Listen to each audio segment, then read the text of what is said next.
नमस्कार मित्रांनो. वादळाशी लढा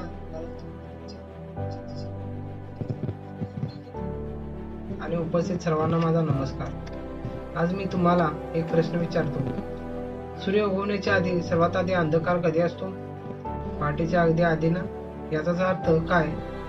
यश मिळवण्याच्या अगोदर संघर्ष सर्वात मोठा असतो. जीवनात अडचणी येणारच, पण लक्षात ठेवा, वादळाला घाबरून किनाऱ्यावर बसणाऱ्यांना समुद्र कधीच जिंकता येत नाही. जर गरुडाला आकाशात जीव घ्यायचा असेल तर त्याला वादळाचा सामना करावा लागतो. जर हिरा चमकायचा असेल तर त्याला घासून तयार व्हावे लागते. आणि जर तुम्हाला यश मिळवायचे असेल तर मेहनत, शिस्त आणि संयम हे 3 मित्र कायम सोबत ठेवावे लागतील. लोक काय म्हणतील याचा विचार करत बसू नका. लोकांचे काम बोलणे आहे, तुमचं काम चालणे आहे.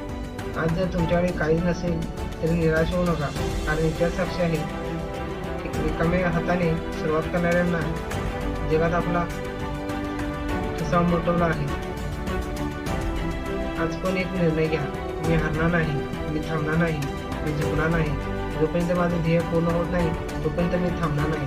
शेवटी एवढेच बोलून जातो, स्वप्न तेच पूर्ण होतात ज्यांच्यासाठी रात्रभर जागण्याची तयारी असते. नशीब बदलण्याची वाट पाहू नका. स्वतःची मेहनत इतकी ठेवा की नशिबाला तुमचा पत्ता शोधत यावं लागेल. धन्यवाद. जय हिंद.